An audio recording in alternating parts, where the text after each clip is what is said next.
Os preços sobem 0,13% em setembro, puxados justamente aí pelo aumento da tarifa de energia elétrica. O resultado representa uma desaceleração em relação ao mês anterior e vem inclusive bem abaixo das expectativas do mercado. E o que esperar daqui para frente sobre esse assunto? Vamos conversar agora com o economista Rodrigo Simões. Rodrigo, seja bem-vindo aqui ao Fast News. Eu gostaria de perguntar para você justamente essa situação, né? Nós temos a ciência política, a gente observa o governo garantindo o crescimento econômico, o PIB, os empregos e, ao mesmo tempo, a questão da inflação. Tem um lado fiscal, a ciência econômica, né?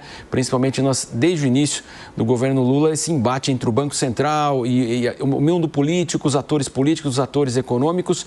Queria que o senhor explicasse justamente, nós temos esses dados positivos do país, mas a grande preocupação é no longo prazo, esse crescimento que não tem sustentabilidade econômica. Seria isso? Boa tarde. Olá, Marcelo. Boa tarde. É um prazer estar aqui. Uma boa tarde a toda a nossa audiência. Bom, você fez uma excelente introdução agora no assunto, tá? E o que acontece, né? Nós, sim, temos uma sequência de dados positivos na economia, tá? Então, eu separei aqui alguns, Marcelo, para a gente poder ter uma ideia. Taxa de desemprego ontem pelo IBGE, a menor em 12 anos, tá? Do período. Inflação saiu 0,13 contra 0,19 em agosto, já reflexo também dessa manutenção da taxa permanecer alta para poder frear um pouco essa inflação, tá bom? Esses são os pontos. E o Ministério da Fazenda, no dia 16 de setembro, projetou, tá? Revisou, né, a projeção de crescimento do PIB para 3,2% agora em 2024. No curto prazo, são excelentes notícias, são boas notícias mesmo, tá? Seja por mérito do governo ou do mercado, no contexto geral, sim. Agora, é claro que no longo prazo, o Brasil sempre teve esse problema de estar mais estruturado para um caminho com mais um crescimento mais flat, um crescimento mais inclinado para cima, que é o que não acontece. Geralmente a gente tem muitas curvas de subida e descida. Agora, o governo agora esse ano está buscando corrigir aí essa questão do déficit zero, né, ou pelo menos um 0,25 ali. Então, realmente, no curto prazo é uma coisa. O Brasil, Marcelo, ele precisa de muitos ajustes. A gente está no meio de uma reforma tributária. Tá? Esse é o primeiro ponto. Depois vai vir a reforma sobre a renda, que é a questão dos dividendos, imposto de renda, tal. Temos também que ver a questão de um plano de reindustrialização para o Brasil. Para quê? Para que gere-se mais empregos, só que com empregos com maior renda, com maior capacidade de mão de obra. As informações são boas, notícias são boas, mas a gente tem um dever de casa, a gente tem uma lição de casa para poder fazer. É a história do voo de galinha, sobe, depois não tem sustentabilidade, cai o PIB e toda aquela crise, claro, a população é que sofre. Exato. O que acontece? A gente tem uma colcha de retalhos, Marcelo, para poder corrigir no Brasil, tá? Então a gente está no meio da reforma tributária que vai mexer com esse imposto sobre o consumo. Isso já vai flexibilizar e vai melhorar a burocracia de entender o imposto que é pago, seja pelas empresas ou seja pelos consumidores. Agora, o que vai vir depois dessa reforma, não sei. Há estudos aí que, como a tributação vai ser lá no consumo, não sei nem se vai ter alguma migração demográfica, né, de pessoas que falam assim, se tiver algum incentivo, eu vou mudar para outro estado, como acontece lá nos Estados Unidos. Agora, isso é uma parte. Agora, o que a gente precisa é o quê? É a questão de investimentos, tá? Hoje o Brasil, ele tem, assim, o lado fiscal buscando, incentivando projetos de infraestrutura, tudo junto com a iniciativa privada via mercado de capitais, mas como o Brasil já está também com a dívida um pouco mais elevada, vai ter que chamar o mercado e vai ter que falar assim, mercado, me ajuda aqui a gente dar uma industrializada melhor no país, porque é isso que, de fato, que gera riqueza. Nós somos uma economia de serviço. Então, o que acontece? Temos que investir, seja na formação das pessoas, tá? Dos alunos, faculdade, crianças, jovens, e seja também em atrair investimentos, seja de empresas estrangeiras, o que for, para que o Brasil consiga, de fato, fazer um crescimento sustentável. Rapidamente, nós temos ainda espaço para a pergunta do Frederico Afonso, economista. Rodrigo Simões conosco. Boa tarde, tudo bem?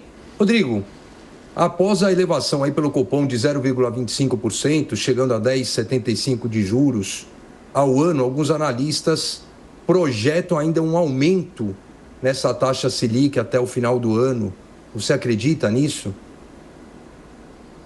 Frederico, boa tarde. Bom, realmente alguns analistas, eles projetam mesmo, tá? Mais um aumento e chegando até mesmo a 11,50 no final de 24.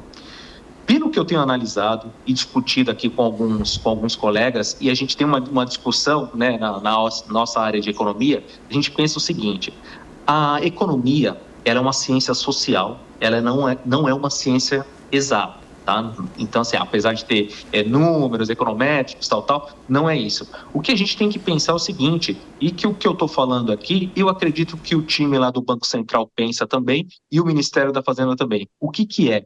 É que, assim, a gente precisa manter a taxa de juros alta, mas também existe um limite. Para quê? Porque senão você retrai muito a economia. Claro que no meio de tudo isso, existe uma taxa de juros que ela não acelera a inflação, tá? Aliás, tem uma taxa de juros que não prejudica tanto o desenvolvimento do país, mas, por outro lado, por muito tempo, mantendo-se alta, acaba sim prejudicando. Então, a gente precisa entender e atacar em outros pontos, tá? Como controle dos gastos. Para quê? Para que essa taxa de juros caia e a gente não perca a janela de oportunidades, mantendo uma taxa de juros dessa alta por muito tempo. Entendeu, Frederico? Sem dúvida, o Rodrigo Simões está conosco. Rapidamente, ainda há tempo. A defesa, como o senhor já colocou, né? A ideia, o necessário é a discussão das reformas estruturantes para permitir um crescimento sustentável a longo prazo e aí, claro, reverter mais benefícios à população e a todos. Exato, isso mesmo. Então, assim, precisa desse projeto supranacional, e eu sei que o governo aqui, aliás, só para a gente deixar claro para toda a nossa audiência, né?